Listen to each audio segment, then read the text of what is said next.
In a constant theme of how to be frugal, how to save money, how to use what you've got, and it also equates to saving time as well. So this one that I'm just going to show you very, very quickly. When I cook rice, sometimes, not all the time, sometimes I will cook a bit extra.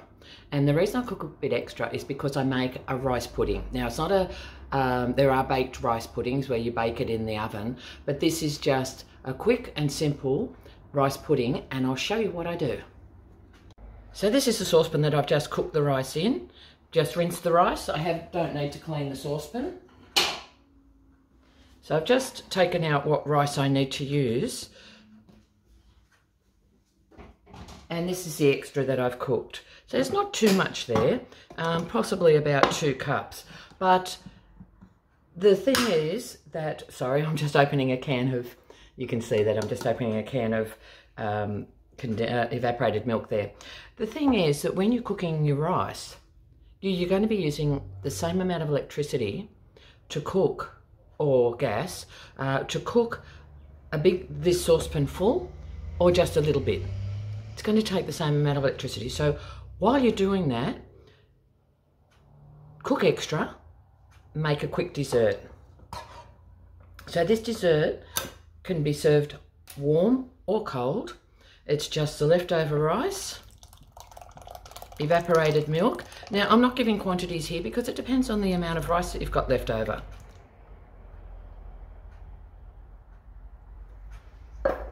Some sugar, just plain white sugar.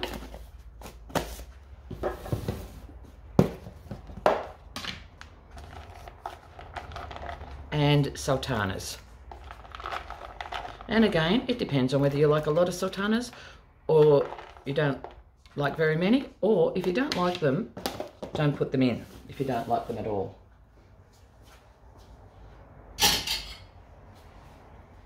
So we just need to stir that through. I'm going to pop that back on the heat. I'm just going to bring that up to very warm once I can start seeing steam. That's to dissolve that sugar. The heat will dissolve the sugar. It will also plump up those sultanas. Now once it's reached, it doesn't need to boil, it just needs to be very hot. Once it's reached that heat, I will just leave it sitting for a little while with the lid on it, and the rice will keep absorbing. So it will absorb a lot of that liquid, and then as it absorbs some of the liquid, I will add water. So I'll water it down, even up to as much as the equivalent of the milk I put in. But you need to have it looking rather watery like that if you're going to be setting it in the fridge, because it does keep absorbing, and if you don't have it looking watery, when you go to serve it up, it'll just be a gluggy mess. So we'll come back once we've warmed it up, and you can see how it plumps up. So it's been heated up and it's just cooled down a little bit there. So I'll just show you how thick it actually is. So you can see, as I said, it does absorb the liquid. So now I'm just going to add some water into that and just mix it right through.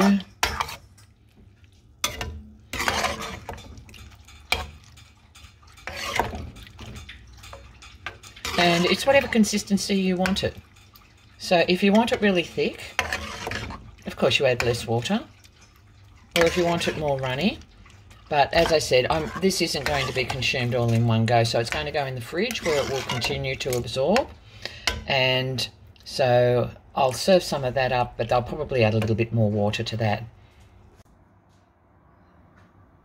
And there you have it, ready to eat. Now what I've done when I've served it up there, I've put a spoonful of strawberry jam in the middle. So if you don't make it very sweet, that's what you can do. But if you've added a lot of sugar and it's very sweet, then you wouldn't want to be adding that to it.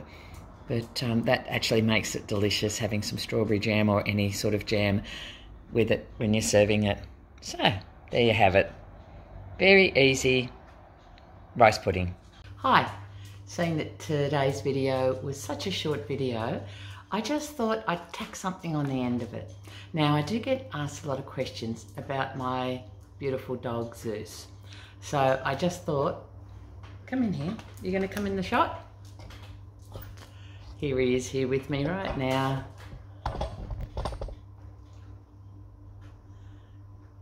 So I do get asked a lot of questions about Zeus. So I'll just try and address some of those now. So what sort of breed is Zeus? We don't know. Even the vet, the pound, nobody knows what sort. They've had guesses. They've said that they think he could be a cross Kelpie. Who knows? We got him when he was 3 years old. We rescued him from the pound. All the other dogs, there were lots of dogs there at the time, they were all barking and yapping, and he just sat there quietly. I think he was very frightened, and he'd been in another pound for a few weeks, and then he got transferred over to the pound that we went to. So I think he was pretty traumatized by that. I also think that he might have been, I hope this doesn't upset anyone, but I think he might have been abused, because when we got him, we couldn't pat him. We couldn't put our hand down to pat him without him cowering and shying away from us. So he was very, very scared. He was also a nipper, so he used to jump and nip.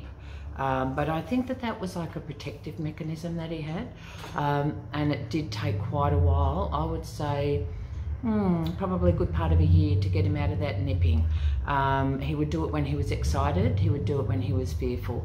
If I came home when I'd been at work, he'd lunge at me, nip me, normally on the arms, but how many clothes did he rip? But you know, we worked through that and we've got him out of that. He hasn't nipped for a really, really long time.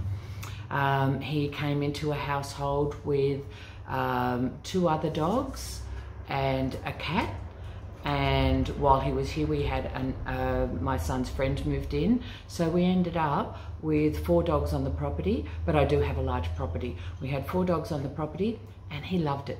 It was dog heaven here. They used to race around the yard playing. He could pick who we played with. There were toys out there for them. They used to play tug of war, and all that changed really, really suddenly. 5 years ago, I lost my husband, and a lot of things happened within a 6-month period. So my son's friends moved out and took his dog.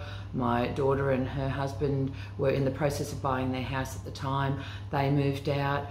So we went from a household of 6 adults down to 2, and we went from having 4 dogs on the premises to having 2, because I lost my 13-year-old dog at the time and my 13-year-old cat and my husband all within about 6 months. So it was just him and the other dog, and she was a little Jack Russell, and when we lost her 2 years ago, it really changed him.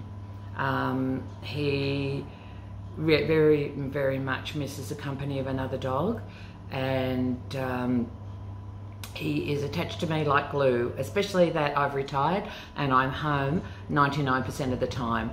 So on the odd occasion when I do have to leave him, he becomes very distressed, which never was an issue when the other dogs were around. But he's a great dog. He is by my side when I'm in the garden. He's there with me. You know, if I'm cooking, you'll see in the videos, he's always there beside me, but I don't think that's to keep me company. He knows that when I'm cooking, I'll usually drop something and he'll be there to scoop it up, and it's a little treat for him. We've been able to train him. He's very, very food motivated, so that makes it easy to train a dog. So we've trained him that when I tell him to go outside and do a pee, he'll do that on command. Even if the tank's empty, he'll still try. So he's very good in that regard, knowing that he's going to get a treat when he comes back in. What else does he do? Oh, he sits, he waits, he's really good, and he's great with my grandkids. So he's a wonderful dog. He's coming up to 12 years of age on the 1st of August. It will be his birthday, so he'll be 12 on the 1st of August. His health is really good. I just had him recently to the vet for his annual checkup and vaccinations, and all is good. he's slowing down. I can see he's slowing down. He used to just bounce across the bed in one big leap. Now he's got a certain side that he can get on, and yeah, and I know that he's not jumping as high as he used to. But for 12, still jumping on the bed is a good thing. My other dog lost the ability before she was 12. So, yep, he loves his walks. He's very good on the lead. He always has been. When we got him, he was always, never pulls on the lead, always walks beside you. Yeah, so he has a great life. He has dog company. My daughter comes over and I look after her dog for her. She's got a little, now what's it called? Havanese. She's got a Havanese, and her little Havanese Lucy comes over when she goes away. So I'm often having Lucy for either a week or a weekend. Even if she just comes to visit, she'll often bring the dog. They don't play together as much, but I'm sure he enjoys just having dog company. I don't know what else I could tell you about him. Yeah, I'm just trying to think what other questions I've been asked. He's not a barker. He doesn't bark at anything. We do live on a busy street, as you can hear in the background of my videos. Often you can hear the noise. When people walk past, he'll be alert. He'll let me know that there's somebody out there on the other side of my brick wall. But it's only if they're talking loudly, or lots of times there's adults with children on their bikes going up and down, and the children are squealing, and that might kick him off. But if anyone comes in my yard, he will bark very viciously. He sounds like a much bigger dog than he is. And he is very, very good protection for me, and he doesn't hesitate. He'll look at me often to say, did you hear that? And then he'll run to, you know, see what's going on. But yeah, he's a very, very good watchdog, and I feel very safe having him. He sleeps on my bed beside me. Now that it's winter, he has his own little blanket, and he gets covered up with a blanket at night, and he stays under his blanket at night.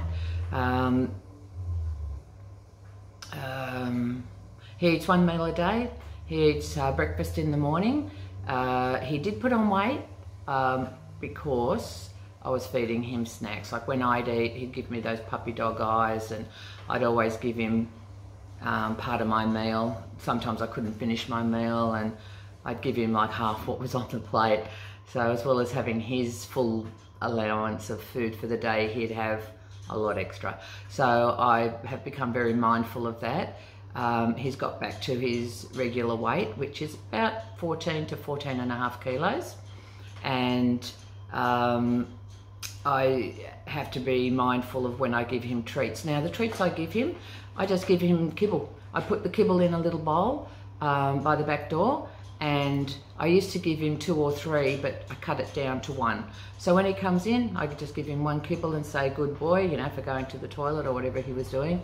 And that's all I do. But just by doing that and being mindful, and often when I'm about to dispose of food, and I hate wasting food, I often have to think, well, yeah, it won't be wasted if I give it to the dog, but I don't want to give him a weight problem, which as he's getting older will be no good on his joints.